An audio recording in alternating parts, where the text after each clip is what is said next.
Good afternoon. I'm Assistant Chief Ruben Beltran, Commanding Officer, Patrol Bureau, Queens South. I'm joined by Inspector Henry Sortner, Commanding Officer of the Queens South Detectives. The update I'm about to provide is preliminary, as this investigation is only a few hours old. At 9:51 this morning, uniformed members from the 106 Precinct responded to a 15008 Lethbridge Boulevard, right behind me here, for a call of a human body in the trunk of an abandoned vehicle in the process of being towed. Upon arrival, uniformed members were met by a flatbed truck operator who was removing said vehicle.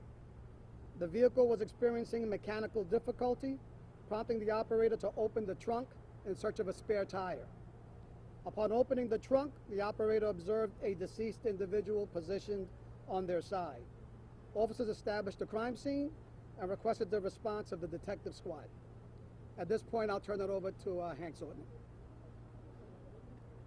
Good afternoon. Upon arriving at the scene, my investigators were able to make a preliminary identification of the victim.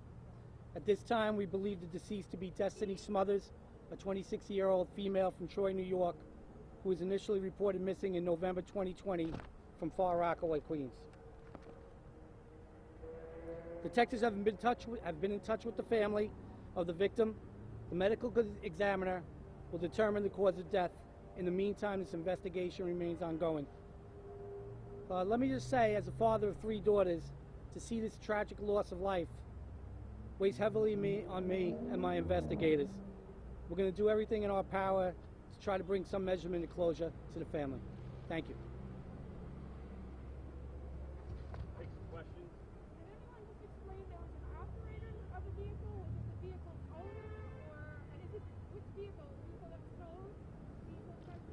The vehicle was initially towed as an apparently abandoned vehicle. No plates. We're still determining the true owner, so there was no occupants in the car. Was it a silver vehicle or there was a black vehicle? It's a black vehicle. Anyone in custody at this time? There is nobody in custody at this time. The investigation is pretty preliminary at this point. So calls were made, but there was nobody in the car? The car was, the initial call was for an abandoned vehicle that was being towed. In the interim, when it was in the process of being towed, the car was disabled. The tow truck operator went to try to establish a tow the car, made a discovery in the trunk, and then called the precinct who came there and made the discovery. The tow truck operator was the one looking for the spare tire? Correct. Okay, that's what Yes, I apologize. And then initially responded to patrol, secured a crime scene, called my investigators, and that's where we're at this point. Are there any people of interest in terms of Destiny's life that you're going to be talking to? As I said initially, it's preliminary, ongoing. Obviously, we're going to track down all leads, be it cause, persons of interest, etc. All right, folks. You got one more? Yeah, we can do it on the side if you need. Everybody good? Thank you very much. Good day.